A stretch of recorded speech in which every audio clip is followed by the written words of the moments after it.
اصل میں آج جو دنیا میں جو کریشن آف یونیورس کا تصور ہے جو تقریباً اب متفق علیہ ہے،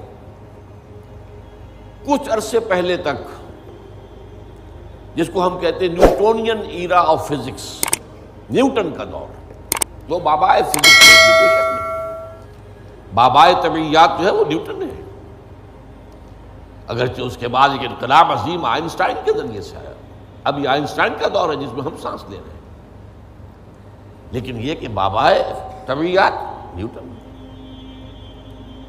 اس نیوٹونین فزکس نے جو تصورات پیدا کیے تھے اس کا ذہن میں یہ نقشہ تھا کہ یہ کائنات ہمیشہ سے ہے اور ہمیشہ رہے گی، مادہ ہمیشہ سے ہے اور ہمیشہ رہے گا، میٹر از انڈسٹرکٹیبل، مادہ ختم ہو ہی نہیں سکتا، وغیرہ وغیرہ وغیرہ وغیرہ، بڑی تفصیل میں نہیں جا سکتا۔ آج ہمیں معلوم ہو گیا ہے اور اس پر اجماع ہے تقریباً فزکس کا اور کافی عرصے سے، this universe has a beginning, اور اس کو نام دیا گیا بگ بینگ۔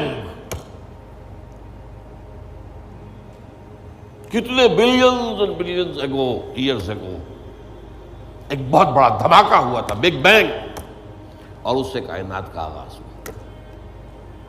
اور نمبر دو، اس کا ایک اینڈ بھی ہے، الی اجل مسمی، جسے قرآن کہتا ہے، یہ کائنات ہمیشہ کے لیے نہیں ہے، الی اجل مسمی، ایک خاص مدت معینہ تک یہ رہے گی، اس کے بعد خاتمہ ہو جائے گا، یہ ہمیشہ کی نہیں۔ تو بگ بینگ سے جو ایک نظریہ شروع ہوا کہ شروع میں کیا تھا، ذرات تھے، بہت چھوٹے بہت چھوٹے بہت چھوٹے بہت چھوٹے، فوٹونز، ان میں حرارت اتنی تھی، ٹریلینز ڈگری آف فارنہائٹ یا سینٹی گریڈ جو چاہیں کہیں، and they were running away from each other. یہ تھی first stage of the creation of this material world. پھر یہ ذرات جو ہیں یہ مل جل گئے، اس سے گیلیکسیز وجود میں آئی، گیلیکسیز ایک دوسرے سے بھاگ رہی ہیں، آج بھی مانا جا رہا ہے ایکسپینڈنگ یونیورس، یہ کائنات ابھی پھیل رہی ہے اور گیلیکسیز کے درمیان فاصلہ بڑھ رہا ہے۔ اور بڑی پیاری مثال دی جاتی ہے کہ اگر ایک غبارہ ہو، اس غبارے کے اوپر آپ نے کوئی ڈاٹ لگا دیے، اس غبارے کو جتنا پھیلائیں گے پھولائیں گے تو وہ ڈاٹس بھی ایک دوسرے سے بڑھتے چلے جائیں گے، فاصلہ ان کا بڑھتا جائے گا، پہلے غبارہ اتنا تھا اب اتنا ہو گیا، تو وہ جو دو ڈاٹس کے درمیان فاصلہ اتنا تھا وہ اتنا ہو گیا۔ تو theory of the expanding universe, Iqbal نے کہا ہے یہ کائنات ابھی ناتمام ہے شاید کہ آ رہی ہے دمادم صدائے کن فیکون کن فیکون۔ ابھی تو جیسے کہ قرآن مجید میں آیا بھی ہے، ہم اپنے خلق میں ہم وسعت کر دیتے ہیں جو جتنا چاہتے ہیں، وَنَزِيدُ فِي الْخَلْقِ مَا نَشَاءُ، یہ تخلیق جو ہے بھی جاری ہے۔ بہرحال اس کے بعد وہ دور آیا کہ پھر یہ گیلیکسیز کے اندر یہ کرے بنے اور سٹارز بنے، اور پھر وہ کرے ٹھنڈے ہونے شروع ہوئے، انہی میں سے ایک کرہ ہمارا یہ زمین ہے۔ یہ آگ کا کرہ تھا، آگ کا جیسے سورج ہے، لیکن ٹھنڈا ہوا، ٹھنڈے ہونے سے یہ سکڑا، تو اس پر اونچائیاں اور نیچائیاں پیدا ہوئی، اس میں سے جو بخارات نکلے انہوں نے جا کے ایٹماسفیئر کی شکل اختیار کی، اس ایٹماسفیئر کے اندر گیسز کے باہمی انٹریکشن سے پانی پیدا ہوا، اور ہزارہا برس تک پانی برستا رہا، پانی برستا رہا، پانی برستا رہا، جس سے سمندر وجود میں آیا، اور وہ جو زمین ٹھنڈی ہوئی تو اوپر کرسٹ آف دی ارتھ جو آیا ہے وہ اور پانی، اس کے امتزاج سے اس کرۂ ارضی پر حیات کا آغاز ہوا، اور اس حیات کی لکھوں کا سال کے اندر ارتقائی مراحل سے گزر کر آخری نتیجہ جو ہے وہ آج کے نظریے کے مطابق وہ ہومو سیپینس انسان ہے۔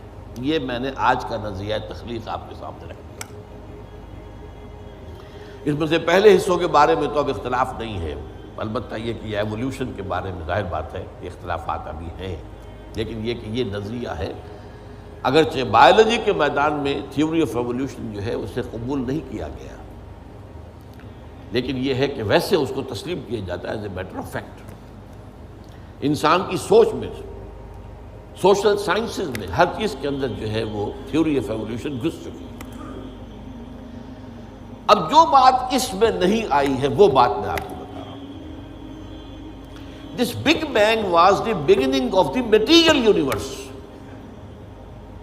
اس سے پہلا ایک دور ہے جسے سائنس نہ دیکھ سکتی ہے، نہ جان سکتی ہے، نہ اس تک اس کی پہنچ۔ اس سے پہلے بھی ایک حرف کن آیا تھا، جیسے ایک حرف کن سے بگ بینگ ہوا ہے۔ بگ بینگ کس چیز میں ہوا ہے وہ ابھی میں بتاتا ہوں۔ اللہ تعالیٰ کے پہلے اولین حرف کن سے ایک بہت لطیف نور پیدا ہوا۔ یہ لطیف نور کیوں کہہ رہا ہوں؟ اس میں حرارت نہیں تھی، حرکت بھی نہیں تھی، لطیف۔ اس سٹیج پر اس لطیف نور سے انسانی ارواح پیدا کی گئی اور فرشتے پیدا کیے گئے۔ یہ پری بگ بینگ معاملہ ہے۔ ارواح انسانیہ میٹیریل نہیں ہے، ان کا تعلق اس یونیورس میٹیریل یونیورس سے نہیں ہے۔ یہ تو بگ بینگ سے پہلے کی بات ہے، فرشتے اور ارواح انسانی۔ جسد نہیں تھا، صرف روحیں تھیں، لیکن ہر ایک کی روح تھی۔ آدم سے لے کر آخری انسان جو آئے گا دنیا میں قیامت سے تب پہلے تک، سب کی ارواح موجود تھی، اور ان سے عہد لیا تھا اللہ نے، الستو بربکم قالوا بلی۔ اب جو آدمی اس بات کو نہیں مانتا وہ کیسے سمجھے گا کس سے عہد لیا تھا؟ جدید دور کے ایک مفسر نے لکھا اپنی تفسیر میں، یہ عہد انسان کی تخلیق سے قبل عالم غیب میں لیا گیا۔ میں نے ان سے عرض کیا کہ حضور یہ تو جملہ آپ کا محمل ہے، جو پیدا ہی نہیں ہوئی اس سے کیسے عہد لے لیا؟ عہد و معاہدہ تو ہوتا ہے جو موجود ہے، اور پھر اس میں بھی یہ الفاظ آتے ہیں، میں بقائمی ہوش و حواس یہ اقرار کر رہا ہوں، فل کانشسنس، سیلف کانشسنس کے ساتھ آدمی ایک عہد کرتا ہے، ایک اقرار کرتا ہے، ایک معاہدہ کرتا ہے۔ تب میں نے جب ان سے عرض کیا تو انہوں نے مانا کہ ہاں تمہاری بات ٹھیک ہے، یہ عہد اجساد انسانیہ کی تخلیق سے قبل ارواح انسانی سے لیا گیا۔ یہ ایک سٹیج تھی جس میں ارواح پیدا کی۔ اس عالم ارواح میں جبکہ ابھی میٹیریل ورلڈ شروع نہیں ہوئی، ابھی وقت کا کوئی تصور نہیں ہے۔ یہی وجہ ہے کہ عالم ارواح میں جو کچھ ہوتا ہے اس میں وقت نہیں لگتا، کن فیکون، کن فیکون۔ عالم خلق میں آ کر وقت لگتا ہے۔ آسمان اور زمین 6 دنوں میں پیدا کیے ہیں، وہ دن ہمارے 24 گھنٹے والے دن تو نہیں ہے۔ انسان کے ایک نطفے سے لے کر ایک بچے کے مکمل ہونے تک 9 مہینے لگتے ہیں، ٹائم لگتا ہے۔ عالم ارواح میں ملائکہ کے لیے کیا خیال ہے آپ کا؟ جبرائیل کو عرش معلیٰ سے یہاں آنے میں کوئی وقت لگتا ہے؟ ٹائم ایلیمنٹ ہے ہی نہیں۔ ابھی یہ اس دور کی پیداوار ہے جبکہ ابھی ٹائم پیدا ہوا ہی نہیں۔ Time and space, time and space جو ہے یہ کانسیپٹ ہے بگ بینگ کے بعد کا۔ حرکت بھی ہے تو اسی کے بعد جو وقت کا تصور پیدا ہوگا، دی پاسنگ ٹائم۔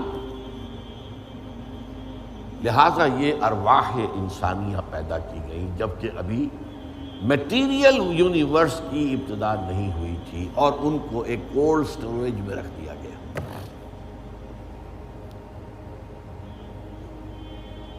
اب اس کے بعد وہ لمبا سفر، یہ جو تنزلات اور ارتقاء، یہ اصل میں 2 اصطلاحات آتی ہیں۔ ہمارے پرانے فلسفیوں نے بھی تو آخر کوشش کی تھی نا، سائنس تو ابھی نہیں تھی، سائنس کا تو ابھی تک جو ہے معلومات کا دائرہ بہت ہی محدود تھا، لیکن یہ ہے کہ تنزلات ستہ، تنزلات خمسہ، الاحد سے الواحد وغیرہ، یہ ذہنی خیالات تھے، یا عقل اول سے فلک اول اور عقل ثانی پیدا ہوئی، عقل ثانی سے فلک دوم اور عقل ثالث پیدا ہوئی، تو 9 افلاک اور عقول عشرہ، یہ ہمارے پرانے فلسفی جو ہے متکلمین، ان کے ہاں الفاظ مل جائیں گے جن کی نہ کوئی سند قرآن میں ہے، نہ حدیث میں ہے، کوئی سوال ہی نہیں، نہ سائنس اس کی کوئی تائید کرتی ہے۔ جو بات میں عرض کر رہا ہوں، اب اس کے اعتبار سے آپ کو سائنس کے درمیان اور اس پورے تصور کے درمیان معلوم ہوگا کہ ہم آہنگی ہے، مکمل ہم آہنگی، جبکہ ابھی صرف نور، اور نور بھی اس میں نہ حرارت نہ حرکت، ارواح انسانیہ کا اور ملائکہ، پھر وہ بگ بینگ، اور وہ جو عرصہ گزرا ہے جس میں کہ حرارت، شدید ترین حرارت، اس دور میں جنات پیدا کیے گئے۔ اب قرآن مجید کہتا ہے لَقَدْ خَلَقْنَا الْإِنسَانَ مِنْ صَلْصَالٍ كَالْفَخَّارِ وَخَلَقْنَا الْجَانَّ مِنْ مَارِجٍ مِنْ نَارٍ، آگ کی لپٹ سے، اور ایک جگہ فرمایا ہم نے آدم سے بہت پہلے جنات کو پیدا کیا تھا، وَالْجَانَّ خَلَقْنَاهُ مِنْ قَبْلُ مِنْ نَارِ سَمُومٍ۔ سموم کہتے ہیں وہ جو ہوا بعد سموم جس میں جلتی ہوئی آگ ہوتی ہے، لو، سخت صحرا کی لو، اس کا تصور کیجیے آپ، اس کی آگ سے، اس کی حرارت سے جنات پیدا کیے۔ یہ جنات جو ہے اس زمین کی پیداوار نہیں ہے، مٹی کی پیداوار نہیں ہے، یہ ایک لطیف تر شے ہے ہم سے۔ مٹی تو انرٹ ہو گئی، آ گئی، ہم مٹی سے بنے، چاہے وہ ایوولوشن کے لمبے پروسیس کے تھرو بنے ہیں یا یہ کہ ڈائریکٹ کریشن ہوئی ہے، لیکن ہے تو دونوں مٹی سے۔ قرآن بھی کہتا ہے مٹی سے، اور سائنس بھی کہتی ہے مٹی سے۔ ہم دی کلے، کرسٹ آف دی ارتھ، اور قرآن بھی کہتا ہے وَجَعَلْنَا مِنَ الْمَاءِ كُلَّ شَيْءٍ حَيٍّ، ہر شے میں حیات جو ہے، اس حیات کا منبع اور سرچشمہ پانی ہے۔ مادہ تخلیق جو ہے حیوانات ارضی کا، جن میں انسان بھی شامل ہے، وہ تو ہے مٹی، لیکن منبع حیات پانی۔ وَجَعَلْنَا مِنَ الْمَاءِ كُلَّ شَيْءٍ حَيٍّ، اور یہی سائنس کہتی ہے کہ سمندر کے کنارے پر، دلدلی جگہوں پر، وہاں کیا ہوتا تھا کہ ابھی پانی پیچھے ہٹ گیا ہے، پھر پانی آ گیا ہے، پھر پھٹ گیا ہے، یہ تعامل چل رہا ہے، اور اس کے نتیجے میں وہاں جو کیمیکل کمپاؤنڈز تھے، اس کے بعد آرگینک کمپاؤنڈز بنے، اس کے بعد اسی کے اندر جو ہے جو حیات کا جرثومہ پیدا ہوا، ایک سیل ایمیبا، یہ ان کا کہنا ہے۔ میں اس وقت اس کی نہ تصدیق کر رہا ہوں نہ تردید کر رہا ہوں، جو بتا رہا ہوں آپ کو کہ دونوں کا ایک یہ جو ہے بات متفق علیہ ہے کہ مٹی سے اور پانی سے بنے، اس میں کوئی اختلاف نہیں۔ اب یہ سلسلہ جو چلا ہے، اب وہی کہانی جو ہے یہ دہرائی جا رہی ہے، وہی ایک سیل سے رحم مادر میں بچہ پروان چڑھ رہا ہے، جو ہو سکتا ہے 9 ملینز آف ایئرز میں ہوا ہو، ایک جرثومے سے لے کر انسان تک کا معاملہ وہ رحم مادر میں 9 مہینے میں ہو رہا، یہ سیم پروسیس، سنگل سیل، اور اس کے یہ مراحل ہیں۔ تو زندہ تو ہے، نطفہ بھی زندہ، علقہ بھی زندہ، مضغہ بھی زندہ، ماں کی طرف سے آنے والا بیضہ بھی زندہ، مرد کے نطفے اور ماں کے بیضے سے امتزاج سے وجود میں آنے والا زائگوٹ، نطفۃ امشاج، وہ بھی زندہ۔ لیکن جب 120 دن ہو جاتے ہیں تو اب یرسل الملک کا بعد، اب وہ فرشتہ بھیجا جاتا ہے، وہ رحم مادر میں، وہ روح، اس کی روح، میری روح جو وہاں تھی،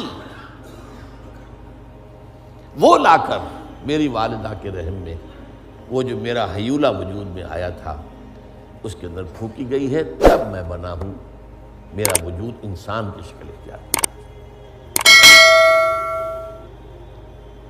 یہ ہے در حقیقت